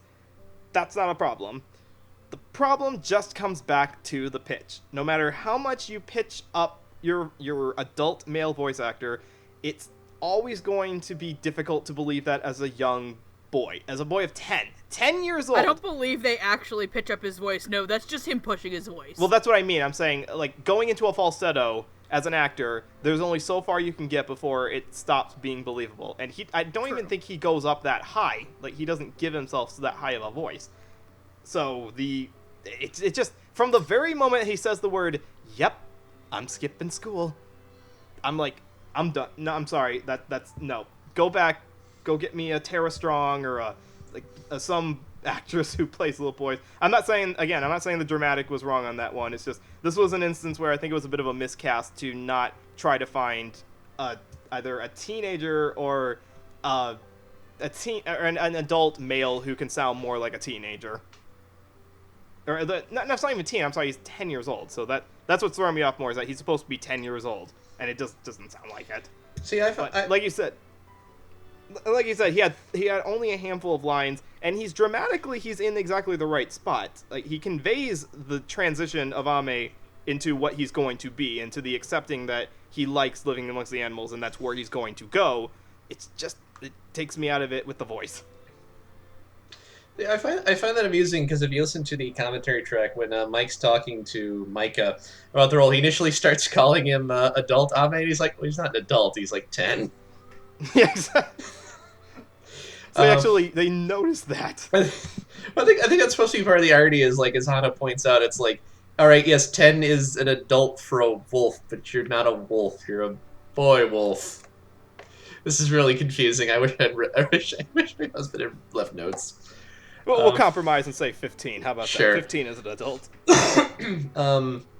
I do kind of wish that, like, after, like, I wish there was, like, more stuff about, like, what happens after the movie. Like, does Ame just ever come by and just, like, check on her or anything? I mean, he's right there. Yeah, I mean, the last shot we see is Hana listening in her house, and we hear him howling. Obviously, he's far away, but he's still keeping an eye on her. It's like when your kids move out. You know, they visit occasionally still. I mean, I want to point out that Yuki leaves her mom, too, at the end of the movie. Oh, yeah, no, she goes to a boarding school. Exactly. Well, yeah. So, let's not give Ame all the grief here for abandoning his mother. Yeah, no. I'm not giving Ame all the grief for abandoning his mom, but I'm just saying, like, the movie kind of, like, Ame kind of gets to achieve everything he, like, I don't know. It's just really weird that, like, Ame and the mom have to give up, like, Yuki and the mom kind of have to give up, like, all these, like, non-traditional girly things. Like, she gives up studying to be a mom, which there's no shame in that. There's no shame in that at all. Right. I'm not saying there is. No, you're saying, but she does give up what she was set out in college to do. Yeah, and Yuki kind of has to give up, like, being into bugs and boys and all that, like, bugs and running boys. around and not boys. Bugs and nature, and Ame kind of is just like, oh, hey, I don't have to, like, give up really anything. I just get to do what I want, and I'm the only male character that does. That is male privilege, unfortunately, in a nutshell. It's like, oh, well, I get to kind of just go do my fucking thing, and no one cares. And also, be God, like, the scene where, like, he drops her, like, unceremoniously, like, in the wet parking lot, and it's just like, oh, God, he looks just like the dad. And he's only 10! Yeah. But that's like 70 in wolf dog years. 70 in dog years. Back in my day. So, I'm sorry, Amon, you were talking about Allison and Micah's performances. Yeah, I'm kind of with you. Like, I enjoyed Micah dramatically, even though, like, once Ame's, like, a teenager, 10 or whatever, he doesn't talk nearly as much. I did like what Micah brought to it. The fact that he sounded a little old didn't bother me too much, just because I feel like they are playing a little with that age confusion, where, like, he's not really an adult, but he is also one kind of at the same time. But I thought he brought the right kind of quality to his voice. I also speaking of that commentary, I kind of found it interesting. One of the things Mike talks about with people is like, you know, does the character resonate with you in some fashion? You know, when he's talking to Laura and Allison, they're talking about like, oh no, I was very much this kind of a kid. When he's talking to Micah about that, he's referencing like, you know, yeah, because, you know, Ame has this whole thing about trying to be in touch with his wolf heritage, which he can't do very easily because, you know, his dad's dead. The only wolf in the area is this trained, you know, domestic Russian thing that, you know, has never lived out in the wild. And Micah was kind of talking about, like, you know, I think he's of Japanese descent. He's originally from Hawaii, which, if you don't know, has, like, a very prominent Japanese and Japanese-American, there's a lot of culture there. And he's kind of talking about, like, once he moved to Texas, he came to this thing where, like, stuff that was very normal to him in Hawaii, that he would do, that, like, would not bat an eye. People were like, why are you doing that? And it's like, well, this is normal, right? And they're like, no, not at all. Why are you doing that? And sort of the sense of, like, being in a scenario where, like, what scenes, like, what you would always expect to just kind of go about happening is kind of odd now, which I found kind of interesting given what Ame's arc is in the movie. And also agree, like, I also really enjoyed what Allison brought to the role. I thought she kind of nailed that very much, like, quiet, shy, reserved child who's, not very active or gregarious. They kind of keep to themselves. And also, I agree with Megan a lot. I thought she played that scene where Alma gets fished out of the river very, very well. Which I think was, definitely necessary, because I agree. Like, that's very much the turning point of that character, and I think if you don't play that just right, it spoils things. So all that goes to her for that, too. Last thing I just want to point out is that the way that the Ame is directed as a kid kind of may give the sense that he's a weak character, but I like the fact that Allison portrays him more as just a scared character and not really a weak kid. Like, the transition from him going from can we just go back home now to I'm a butch motherfucker doesn't come completely out of nowhere, because he's scared as a kid, and then the timidness goes away, but he was never a weak character to begin with. So those are the Wolf Children. Megan, did you have any other thoughts on just the overall No, I'm arc? good. Okay, you got your words out on that one. Yeah, I got my words out of that. Okay, and I get where you were coming from on that as well. There's definitely a lean where it feels like there's a reason Ame is kind of a little despised amongst the anime community. I honestly didn't know that other people didn't like the character. Really? No. Okay, every Mother's Day, go around Annie Twitter and see how many of them posted, and here's to Ame, the biggest piece of shit for leaving his mom, posts. See, I don't even think he's like a piece of shit for leaving his mom. I'm not mad about him leaving his mom. Right. I'm mad that he's like kind of a dick to his sister about everything. Like, and he beats her up pretty badly and never apologizes, and like he never apologizes for any of the things that he does. And I feel like Yuki wasn't being like super malicious. She was just trying to help him. Yeah, she was. Maybe not his understanding about where he wants to go in life, because that whole scene where they're arguing with each other is very, very smartly directed too, because you see them split by the table, and you see her half of the table's got books and paper that she's writing on, and his side's got nothing. He is just kicking back. He is all nature boy at that point. So also be the shot of him like with the red eyes just fucking terrifying too. Did that? It's like, okay, movie. Okay, yeah, we've kind of slipped into oh god, what's that one? I don't know. I'm thinking of a movie where the characters' eyes glow red when they're evil. It's Jinro. It's like some fucking yes, shit. that's it. I was like, I couldn't remember the name of it. Thank you. You're welcome. Yeah, some Jinro. fucking cheeky shit. So that's a lot to talk about with the Wolf Children. Now, you may think, they're the titular characters. Shouldn't Wolf Children be the final characters you talk about?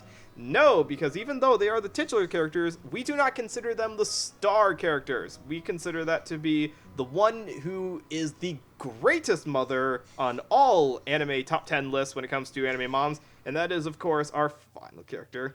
So, number one anime mom of all time is, we're going to talk about Hana, who is we've building up this entire podcast here, and when you think of great mothers who not only gave up a whole lot for their children, but are also incredibly supportive and build an entire new life for their children, all on their own, this is the poster mother that you should be looking at here. This is the reason that Mother's Day exists. And to get that kind of performance in English, you're going to need only the best of the best. In this case, we got the best of the best of the best, which is, of course, our very own Colleen Clinkenbeard, who is no stranger to playing maternal figures. In fact, she's been all over the board. In terms of maternal figures, recently she played Titania in Megas Bride. Or is it Titania? I'm not quite sure. Titania. I'm looking at the character designs. I'm not sure how to pronounce that exactly. It's Titania, you tit. Tit. She's. Oh my god, I'm gonna kick your ass in Texas. Yeah.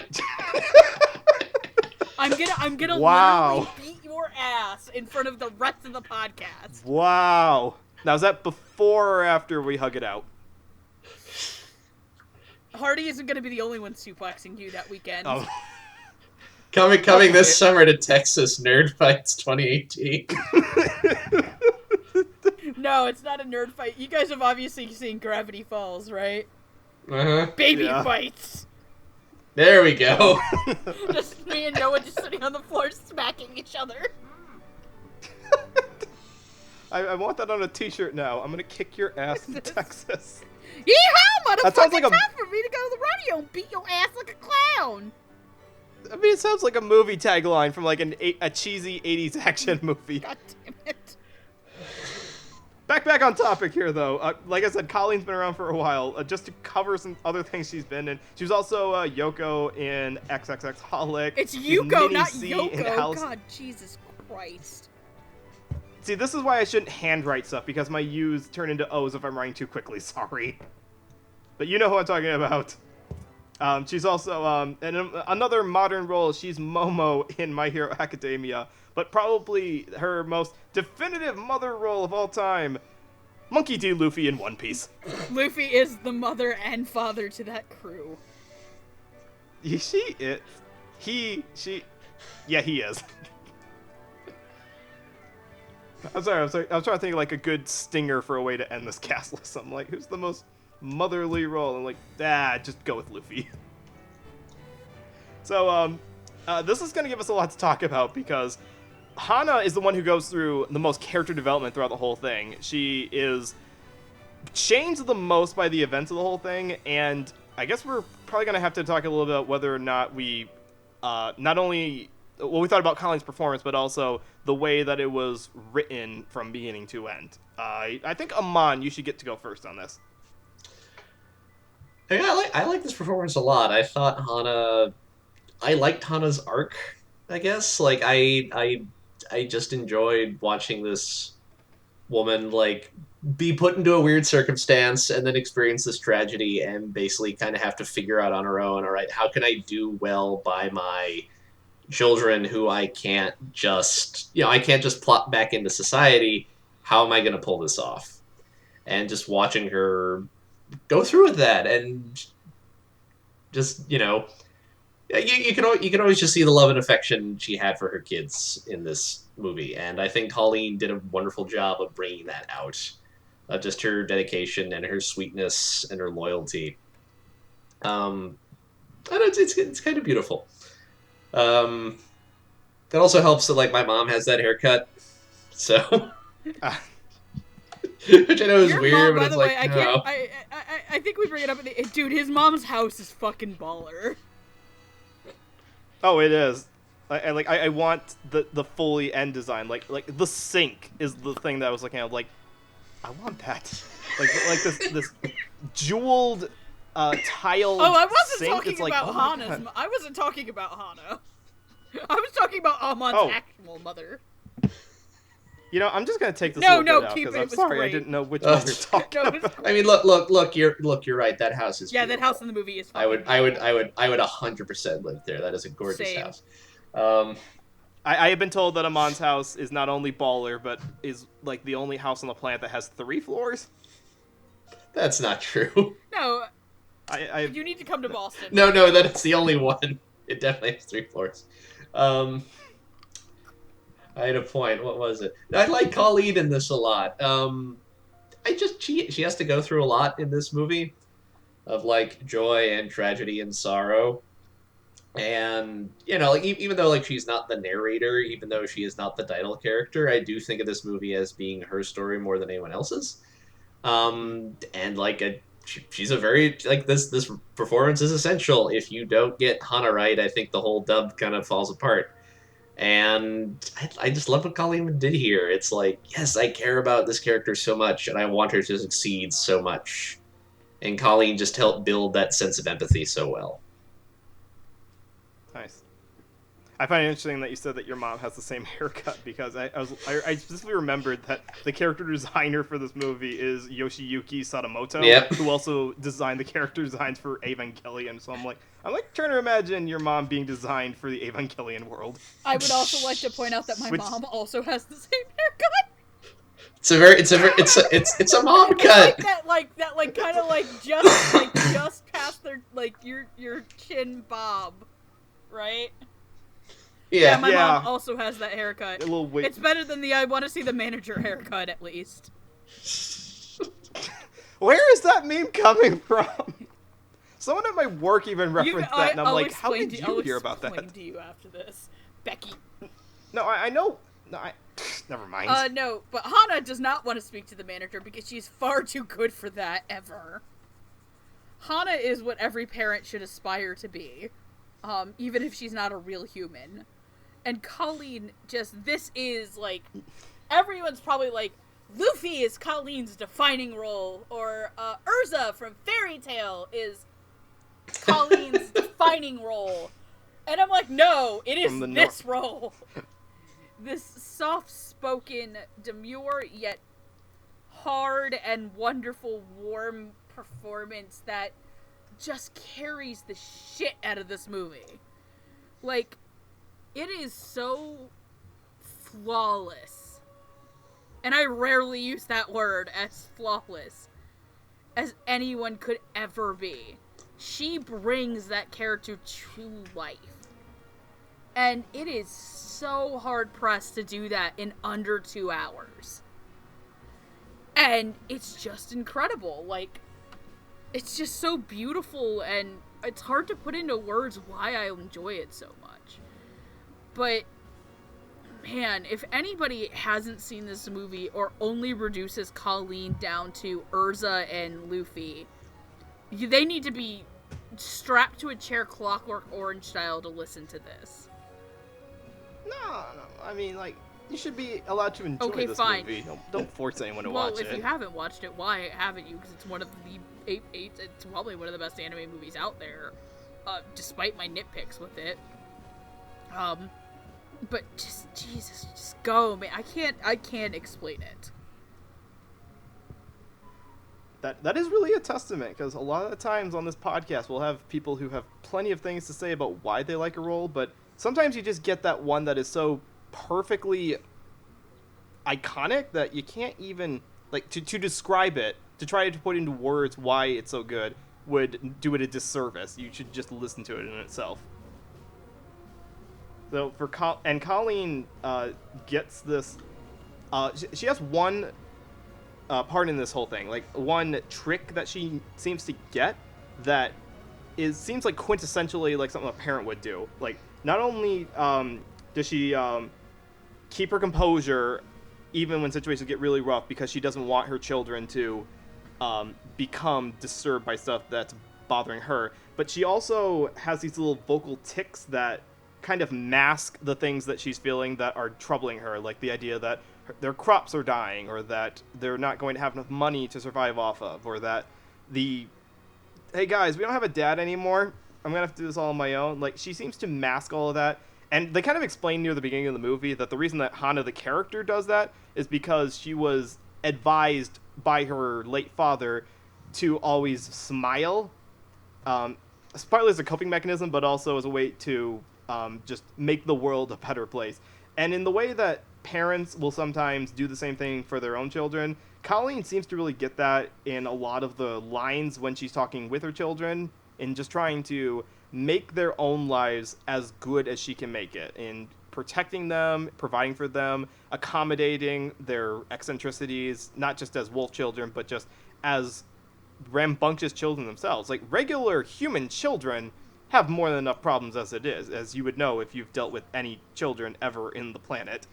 So Colleen's entire portrayal of this just gets all the flavors of being a parent. Like, I can't even say that this is a not human character, because mothers are not human. They are, the best of them at least, are supernatural in being. And she definitely portrays the sense that the writer was trying to get, where the writer, and I'm assuming Hosoda himself, was trying to convey how much awe and respect they have for their mothers through this character that you might try to say is too perfect, but honestly portrays a lot of what we as parents are always striving to get. And it's great to see an example of that portrayed by Colleen's absolutely flawless performance.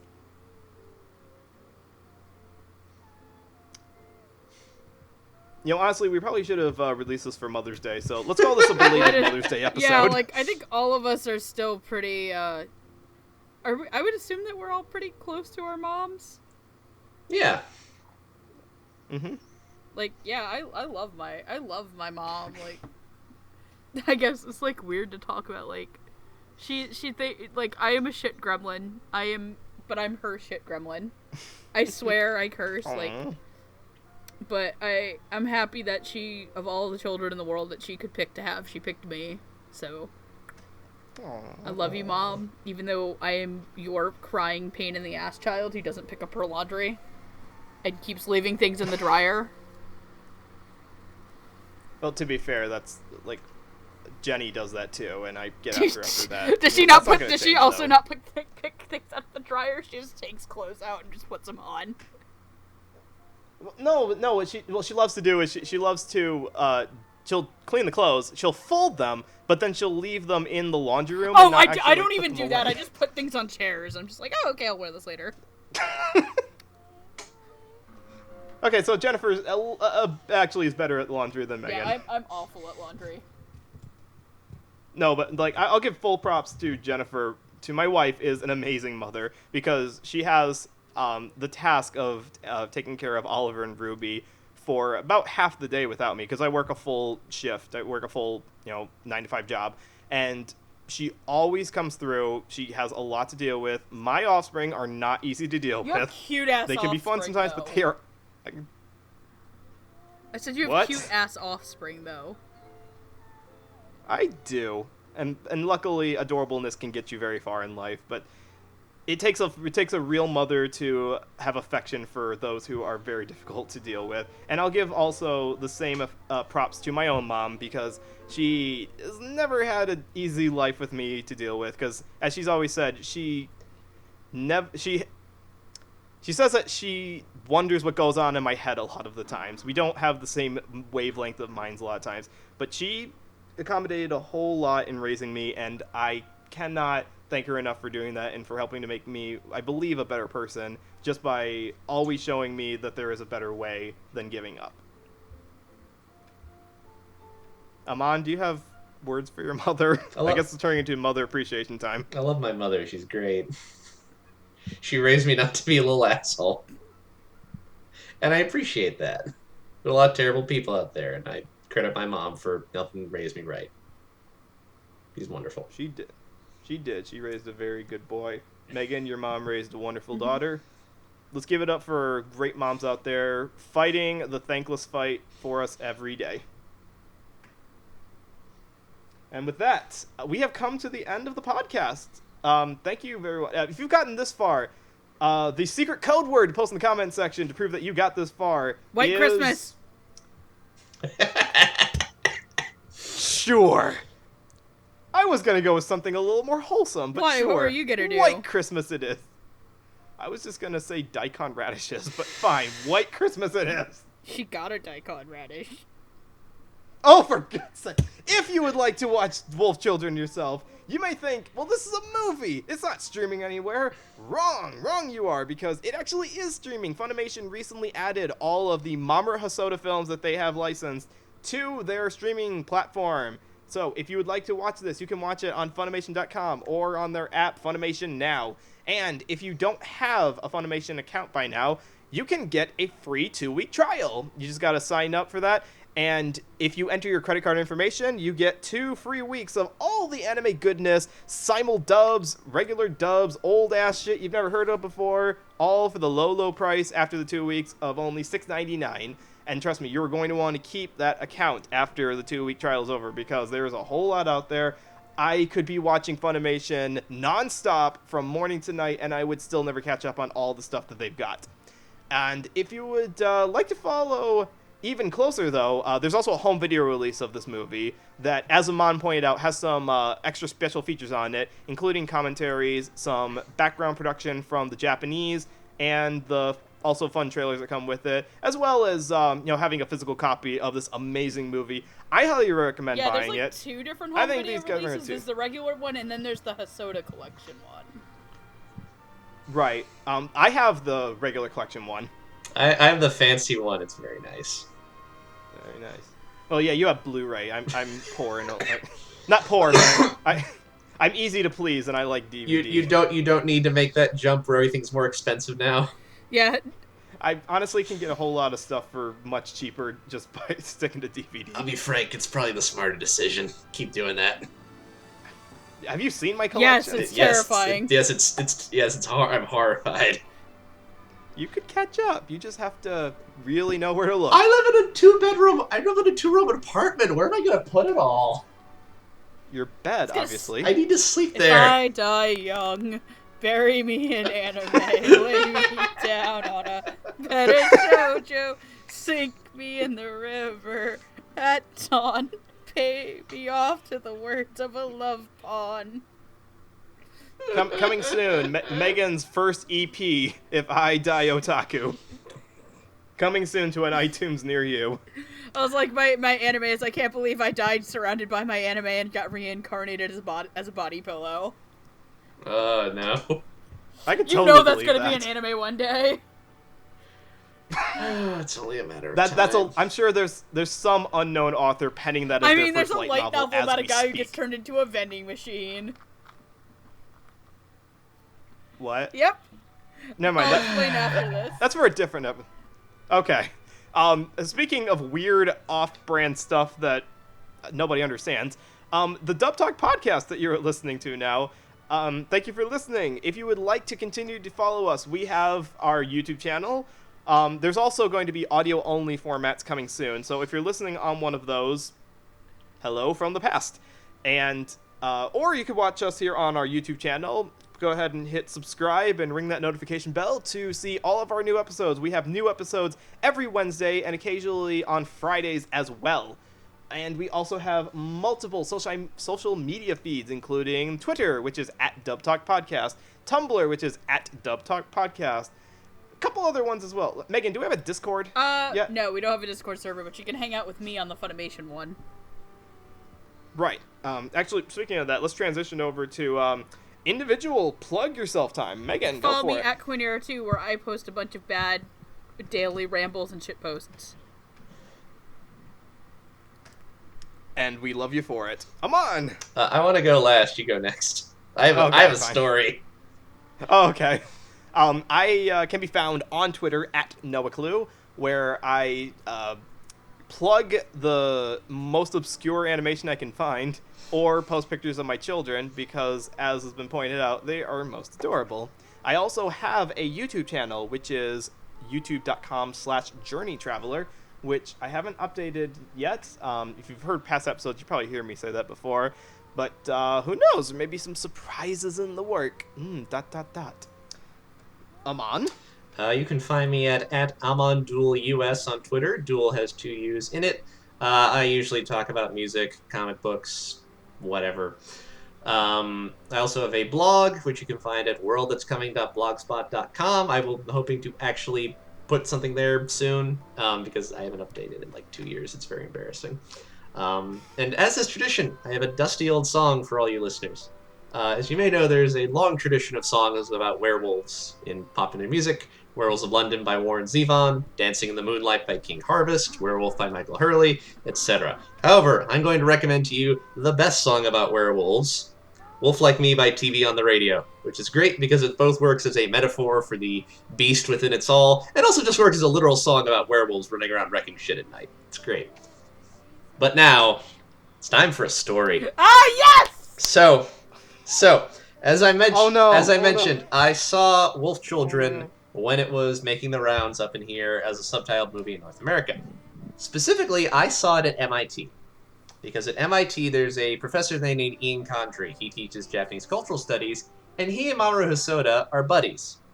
And as a consequence, whenever Hosoda gets a new movie out, once it starts making the rounds in North America, they will arrange a screening where Mamoru Hosoda will be a guest, they will show the movie, and then Hosoda and Condry will do a little, interview Q&A thing at the end. This is how I saw Wolf Children. And while I was there, they have the Q&A portion, people are coming down to the microphone. This guy comes down here. And he comes up, he says he's from some society, and he basically asks Mamoru Hosoda, I've noticed you have all these sort of animals in your movies. Are you interested in Kenemo stories? Which, if you don't know, basically means he came and say, "Hey, Mr. Hosoda, are you a furry?" If I'm correct, Roots and you guys were both at the same showing. Yes, I later found out Roots was... I didn't know Roots at the time, but he was also at this event. Oh, no. My recollection is I don't know. My recollection is no one was really understood what he was asking at the time, so I don't quite recall what Hosoda's reaction was. I think he was just a little confused. Yeah, just be the person who don't be the man who asks Mamoru Hosoda if he's a furry. Be the person who, however, who leaves a comment and watches next week's summer movie. Yes. Which we actually know what that's going to be, don't we? Is it? I forget which one it is. Hold on, I'm going to pull up really quickly. I'm not going to say what it is here on the recording. I'm just going to leave a clue for you listeners out there to tide you over. Just please, as you're doing this, please put up a picture of the lady from Where in the World is Carmen Sandiego?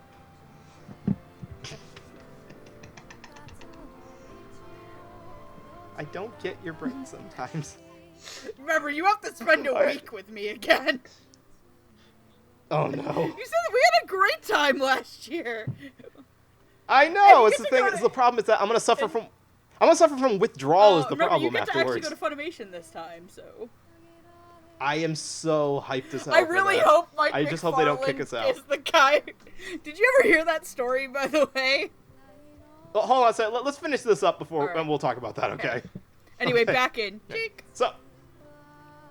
So do not forget to tune in next week, where I can't tell you what exactly is going to happen, but I will tell you that the signs point to an excellent episode coming on up. So with that, we are at the end of our Wolf Children episode. Thank you very much for listening. I'd like to thank Megan and Amon for being my wonderful wolf children.